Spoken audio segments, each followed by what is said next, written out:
Si tu es créateur de contenu ou que tu as un business, le référencement naturel peut être réellement game changer pour toi. Avec 6,9 milliards de requêtes par jour, Google peut être un vrai trésor pour te rapporter une audience ou des clients. Encore faut-il que tu arrives à te placer en première page. En effet, 91% des internautes ne vont pas au-delà. Donc à toi de faire en sorte de te placer en première page. Aussi, quasiment 3/4 des clics sont uniquement faits sur les 3 premières positions d'une page Google. Il peut sembler difficile de se positionner et pourtant, en comprenant quelques principes que l'on va voir dans cette vidéo, tu auras toutes les cartes en main pour commencer à te référencer. Pourquoi se référencer? Déjà, la première question que l'on pourrait avoir, c'est pourquoi être sur Google? L'énorme avantage du référencement est que c'est une source de trafic stable. C'est-à-dire que quand tu es arrivé sur une position, tu peux assez facilement prédire le trafic que tu auras d'un mois à l'autre. La chute brutale d'un référencement peut être due à uniquement deux choses. Soit tout simplement une mise à jour de Google qui estime que ton site n'est plus valable sur cette position, soit que tu as changé quelque chose sur ton site qui a fait baisser le score de l'algo de Google. Si tu as un business, l'énorme avantage, c'est que les internautes qui recherchent sur Google ont une intention de requête claire, un besoin spécifique. Ils sont donc considérés comme des prospects globalement assez chauds et convertissent à tes produits ou services assez facilement si ton référencement naturel est bien fait. Cela peut être également très intéressant si tu souhaites partager du contenu intemporel qui te permettra d'avoir des visiteurs des années après un contenu créé. Ce n'est pas comme des contenus comme des stories Instagram qui disparaissent. Il y a cependant un désavantage à faire du référencement naturel. Le retour sur investissement peut être très intéressant, mais il faut s'armer de patience car celui-ci peut être très long, voire très long. It's been 84 years.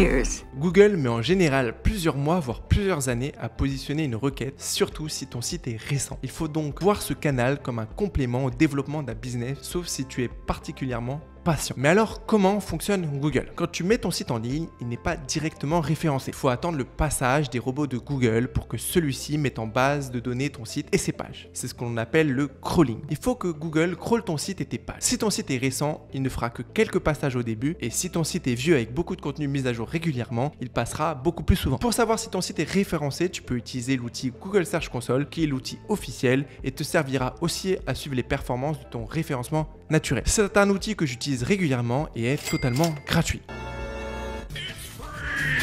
Quand Google crawl ton site, la première fois, il ne va pas directement te référencer en première position, à moins de parler d'un contenu totalement nouveau. Pour te référencer correctement, il va falloir que tu maîtrises et respectes les fameux 3 piliers du SEO. Si tu veux un référencement naturel efficace, il va falloir que tu maîtrises ces 3 piliers qui sont: numéro 1, le pilier de pertinence. Aussi appelé pilier de contenu par la plupart des SEO guys, moi je préfère parler de pertinence car parfois pour ranker, il n'y a pas vraiment besoin de contenu. Il faut tout simplement sur ce pilier répondre à la requête utilisateur, c'est-à-dire qu'il faut que tu cherches à répondre de la meilleure manière à l'internaute sur un mot-clé donné. Dans l'idéal, il faut que ta page soit le meilleur résultat possible. Pilier numéro 2, le pilier technique. Il faut que tu réalises un site clair pour l'utilisateur, c'est-à-dire agréable à utiliser et qui charge rapidement. Aussi, pour Google, tu dois l'aider dans son crawl avec la mise en place de balises et de contenus optimisés pour qu'il comprenne facilement le mot-clé visé. Pilier numéro 3, le pilier de réputation. Si tu as un site qui respecte les 2 premiers piliers, félicitations. Cependant, sans ce troisième, à moins d'une concurrence inexistante sur un mot-clé donné, tu ne pourras pas ranker. Google t'attribue un score de réputation basé sur la pertinence, la qualité et la réputation des sources qui parlent de ton site et de la page en question. Il faut donc que des sites de préférence connus parlent de toi. Voyons en détail maintenant chacun des piliers. Pilier numéro 1, le pilier de pertinence. Si tu veux te positionner en ligne, il va tout d'abord falloir choisir les bons mots-clés qui te permettront d'avoir une audience, puis créer une architecture et enfin créer le contenu adapté pour l'internaute et Google. Mais comment choisir du coup correctement son mot-clé? L'idée, c'est d'identifier les mots-clés intéressants pour ton projet, avec donc du volume et une compétition plus faible pour pouvoir te placer plus rapidement. Pour ça, tu peux utiliser des logiciels gratuits comme Ubersuggest, mais ça ne sera pas aussi précis que des logiciels payants comme SEMrush ou Ahrefs. À l'agence Ingenius, nous utilisons uniquement les payants pour avoir une meilleure fiabilité. Il va te falloir comprendre quelques indicateurs pour trouver les meilleurs mots-clés. Déjà, il y a ce que l'on appelle le KD. Le KD ou Keyword Difficulty en anglais est le niveau de difficulté du mot-clé. Plus il est faible, plus tu pourras te positionner rapidement. Le deuxième critère à regarder, c'est le volume. Si tu as des mots-clés de difficulté faible mais avec peu de volume, cela ne pourra ne pas être forcément intéressant. Comment savoir si le volume est intéressant du coup? Tout d'abord, il te faut identifier la différence entre les types de contenus. Il existe globalement 2 types de mots-clés. Les mots-clés informatifs qui sont pour être intéressants des mots-clés à fort volume mais qui ont pour but d'informer sur quelque chose. Ils ne vont donc généralement pas te rapporter du business directement. Ce sont des mots-clés où tu devras créer du contenu éducatif sur un sujet donné. Exemple, tu as un business d'animalerie, un mot-clé informatif sera par exemple la question: que mange le chien? Le deuxième mot-clé est le mot-clé intentionniste. Comme tu peux l'anticiper, c'est le contraire du mot-clé informatif. Ce sont donc souvent des mots-clés à faible volume, mais qui te rapportent du business. Si l'on reprend notre exemple d'animalerie, cela sera par exemple croquettes pour chiens. Les gens qui tapent ce mot-clé veulent en majorité acheter ou se renseigner sur l'achat et sont donc de potentiels prospects chauds. Si tu fais du B2B, il est tout à fait normal d'avoir des faibles volumes. Plus tu auras un produit ou un service cher, plus tu pourras te permettre d'avoir de faibles volumes et être rentable. Tu sais désormais les différents types de mots-clés, mais comment choisir les mots-clés que tu as trouvés sur les logiciels de référencement naturel. Dans l'idéal, surtout si ton site est récent, il va falloir que tu classes tes mots-clés par volume et difficulté. Et commencer par les mots-clés qui ont les difficultés les plus faibles tout en ayant un minimum de volume. Si l'on reprend notre exemple de croquettes chien, ce mot-clé, à l'heure où je fais cette vidéo, a un volume de 21 000 pour une difficulté de 28. Il sera beaucoup plus intéressant si je souhaite me référencer sans attendre plusieurs années de travail, de me positionner sur ce qu'on appelle une longue traîne. Une longue traîne est une requête de recherche plus spécifique dont les volumes de recherche ont tendance à être plus faibles, mais une difficulté plus faible. Dans notre exemple, je chercherais plutôt à me placer si je débute complet sur une requête du type croquette pour petits chiens stérilisés, qui n'a certes que 170 de volume, mais une difficulté de 0 et une compétition quasi inexistante. C'est d'ailleurs un des troisièmes critères à regarder, c'est ce qu'on appelle la SERP ou Search Engine Result Page, qui désigne tout simplement la page de résultats de Google du mot-clé. Avec les logiciels SEO, tu vas pouvoir regarder qui se place déjà sur le mot-clé voulu et donc analyser les concurrents et voir si tu peux y faire ta place. Il va falloir que tu identifies si tes concurrents sont facilement détrônables. Pour cela, tu vas regarder 3 choses. La page en question, est-elle pertinente? Correspond-elle au mot-clé? La deuxième chose à regarder est donc le RD ou Domain Rating, qui est le score de réputation du site en question. La troisième chose est le UR ou URL Rating, qui est le score de la page ciblée. Dans l'idéal, idem, tu vas chercher les mots-clés où la compétition est la plus faible. Une bonne architecture comprend généralement à la fois des mots-clés intentionnistes et informatifs. L'intentionniste est là pour te générer du business, l'informatif est là pour te faire collecter des prospects et faire comprendre à Google que tu es spécialiste de ta thématique et donc pousser tes contenus intentionnistes dans un second temps. Il y a tout de même quelques erreurs à éviter si tu ne veux pas foncer droit dans le mur, comme par exemple des noms de marques qui peuvent apparaître en difficulté faible, mais ton site n'étant pas la marque elle-même, à moins d'être un revendeur certifié, il y a peu de chances que tu arrives à te positionner. Maintenant que tu as classé tes mots-clés par difficulté et volume, il faut positionner tes contenus. Pour visualiser et placer tes mots-clés, tu peux utiliser des logiciels gratuits comme GlueMap ou MindMeister. L'idée est de créer une architecture en regroupant les mots-clés par thématique ou sujet proche et dans l'idéal créer des catégories. C'est ce que l'on appelle les cocons sémantiques. Mais je ne vais pas rentrer en détail dans cette vidéo car c'est un sujet assez technique. D'ailleurs, tu peux me dire en commentaire si tu souhaites une vidéo sur le sujet. Désormais, tu as ton architecture et les mots-clés visés. Il faut que tu sois pertinent. Pour ça, pas de méthode miracle. Il faut créer du contenu de qualité. D'ailleurs, comme le dit Google, ce fameux adage, le contenu est roi. Si tu es sur un mot-clé informatif comme une question, réponds mieux que les sites existants. Crée du texte de qualité et place des images illustrant tes propos. Tu as un mot-clé correspondant à une fiche e-commerce, fais une superbe fiche produit avec de belles images, un produit vendeur et une description de minimum 300 mots. Tu cherches à te positionner sur un service? Fais une page montrant ton sérieux et ton expertise qui donne envie à l'internaute d'en savoir plus sur ton entreprise avec un petit texte pour aider Google à comprendre ton service. Il existe bien entendu des petits hacks, astuces pour monter plus facilement, mais si tu joues long terme, tu ne seras que gagnant.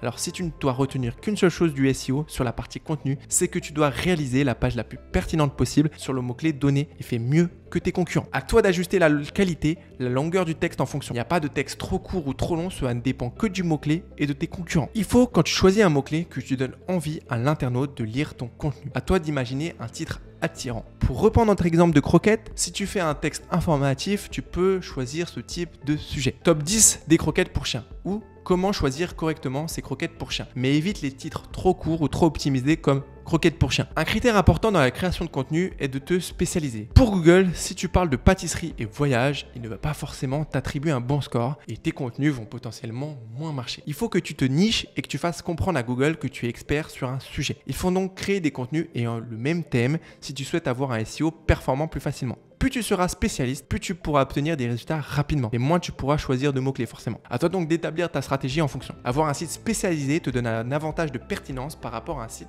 généraliste. Maintenant que tu as une page basée sur le bon mot-clé avec un super contenu, il faut que tu aides Google à comprendre ton texte et ton mot-clé. Pour ça, tu peux réaliser ce que l'on appelle une optimisation sémantique. Il s'agit d'une optimisation de ton texte qui place des mots-clés et des sujets recommandés afin d'obtenir un bon classement. Pour ça, tu peux utiliser des logiciels comme 1.fr ou SEO Kanto. Voilà, c'est tout pour la partie contenu. Si déjà tu appliques ces points qu'on vient de voir, tu pourras avoir un bon positionnement sur ce pilier. Voyons désormais le pilier numéro 2, le pilier technique. En gros, si tu veux avoir ce pilier de réussi, il faut que ton site soit bien construit. Cela passe par la mise en place de balisages corrects, un design de site bien pensé, une information claire et un code optimisé. Ce n'est pas selon moi le pilier le plus important, mais Google commence à donner de plus en plus d'importance à ça. Qu'est-ce qu'avoir les balises correctement placées? Il faut tout d'abord respecter la hiérarchie des HN. Ce sont des balises de titre allant du H1 au H6 qui servent à augmenter la clarté et la compréhension d'une page. Il y a également le métatitre et la métadescription à configurer, qui est le nom et la description de la page web tels qu'ils apparaissent dans les résultats de moteurs de recherche. Il ne faut pas oublier également les balises Open Graph qui sont des balises utilisées quand les internautes repartagent les contenus sur les réseaux sociaux. Je ne vais pas te faire aujourd'hui la liste exhaustive des balises qui existent, mais tu as comme ça une bonne idée de ce qu'il faut mettre en place. Je t'ai également parlé tout à l'heure de design et d'UX. Il faut en effet que ton site soit clair, facilement navigable, avec des tailles de police adaptées. N'oublie pas que la majorité des visites viennent sur téléphone et il faut donc que ton site soit parfaitement adapté. Si tu as un site e-commerce, par exemple, fais attention à la ligne de flottaison, que tout soit accessible depuis la taille d'écran, que les boutons soient facilement cliquables et que les icônes comme le panier et la recherche soient facilement accessibles. Aussi, il faut que ton site charge rapidement. Tu peux te faire une idée des performances de ton site sur des outils comme Google PageSpeed ou GTmetrix. Tu peux, pour facilement améliorer, mettre en place des compressions au niveau de tes images ou de mettre en place un système de cache ou des CDN comme Cloudflare qui permettent aux internautes de télécharger plus rapidement les contenus s'ils sont éloignés de ton serveur. Pour résumer ce pilier technique, tu dois avoir un site clair, agréable à utiliser, qui charge rapidement. Si tu as déjà un site sur les bons mots-clés, avec le bon contenu et un site optimisé, c'est génial. Mais sans ce troisième pilier de maîtriser, tu risques soit de ne pas te positionner, soit de te positionner mais dans longtemps. Il faut que tu comprennes que ce qui permet à Google de déterminer aussi si tu mérites d'être positionné, c'est ta réputation. Imagine que tu aies un contenu égal et un site aussi optimisé que ton concurrent. Il faut dans ce cas que tu aies un meilleur DR et un UR que lui, comme on a vu précédemment. Le DR est le score que Google te donne. En gros, le domain rating, c'est le score que Google attribue à ton domaine en général. Il faut que des gens parlent de toi sur la toile. C'est ce qu'on appelle les backlinks. Les backlinks sont les liens qui pointent vers ton site internet ou une page donnée. Plus le lien est pertinent, c'est-à-dire qu'il est mis sur un site connu, dans un article pertinent et sur un mot-clé voulu, plus il aura de la force et fera améliorer ton DR et l'UR de la page en question. Dans l'idéal, il faudrait que ça se fasse naturellement et que ces liens se réalisent tout seuls, car tes produits ou tes services sont exceptionnels. Malheureusement, dans la réalité, cela ne se passe pas vraiment comme ça et les liens s'achètent. Vu que c'est une pratique interdite par Google, il ne faut pas en abuser, mais toutes les agences SEO en réalisent. C'est ce que l'on appelle le netlinking. Il s'agit de chercher à recréer des liens pour améliorer ton référencement naturel. Cela peut être gratuit si par exemple tu fais des échanges de liens. Dans ce cas, tu peux proposer un article de blog invité sur un site où tu proposes gratuitement un article de qualité en échange d'un lien. Aussi, tu peux proposer un simple échange de liens sur du contenu existant. Il faut cependant pour cette technique 3 sites pour réaliser cela, car l'échange de liens vers 2 mêmes sites est une pratique déconseillée. Il faut donc faire un échange en triangle. Cela peut être aussi payant et il existe des plateformes qui te permettront de faire des liens payants. Je te mets d'ailleurs une liste complète sous cette vidéo de plateformes où tu peux acheter des liens. Quand tu commandes des liens, il faut aussi chercher à placer ton lien dans des contenus de qualité qui a rapport avec ton business. Aussi, cherche à varier les mots-clés des liens appelés encre où tu vas alterner le mot-clé visé, ton nom de marque et l'URL du site, etc. Il faut pour un netlinking efficace que tu maîtrises ce que l'on appelle le jus SEO. Il faut représenter les backlinks comme des sources de jus qui sont données à ton site. Plus le backlink est de qualité, plus il donnera du jus. Pour ça, il faut que tu aies une architecture optimisée car la majorité de tes backlinks pointeront soit sur ta page d'accueil, soit sur des catégories, soit sur des pages importantes. Il faut imaginer que ton site va ensuite redistribuer ce jus par niveau en fonction de la catégorisation des pages. Il faut donc éviter que des pages non importantes comme les mentions légales ou la page contact reçoivent ce fameux jus. Au moment où je réalise cette vidéo et depuis plusieurs années, de nombreux outils existent pour chercher à tromper Google. C'est ce qu'on appelle le SEO Black Hat, comme la génération de liens massifs ou la création automatique d'articles avec l'intelligence artificielle. Attention cependant aux méthodes miracles, tu peux tout perdre suite à une mise à jour. Il faut vraiment être expert pour s'attaquer à ce sujet. Je te conseille fortement de t'en tenir aux 3 piliers vus précédemment. La seule astuce qui est une méthode Grey Hat que je peux te recommander est de chercher un nom de domaine expiré qui peut te faire gagner des mois de référencement. Pour ça, tu peux utiliser l'outil gratuit Expired Domain. Pareil, je te mets le lien en description. Et voilà, on arrive à la fin de cette vidéo et j'espère que le SEO te semble moins obscur aujourd'hui. Le référencement naturel évolue en ce moment beaucoup et tend à être de plus en plus compétitif. Plus tu attends pour faire ton référencement, plus tu donnes des opportunités à tes concurrents. Avec l'évolution de l'intelligence artificielle et du SEO dans les réseaux sociaux, le référencement naturel pourrait potentiellement se réduire dans son utilisation, mais ne va pas disparaître. Aussi, si tu ne te sens pas à faire ton référencement naturel tout seul, tu peux bien entendu faire appel au service de mon agence, lien en description. Alors, si tu souhaites une source d'acquisition durable, fiable et revendable, alors fonce. En effet, un site bien référencé peut valoir très cher. J'espère que la vidéo t'a plu et si tu es toi aussi en train de monter un business en France, je t'invite à aller regarder ma dernière vidéo sur comment réussir en France, juste ici. On se retrouve dans 2 semaines pour une nouvelle vidéo. Ciao!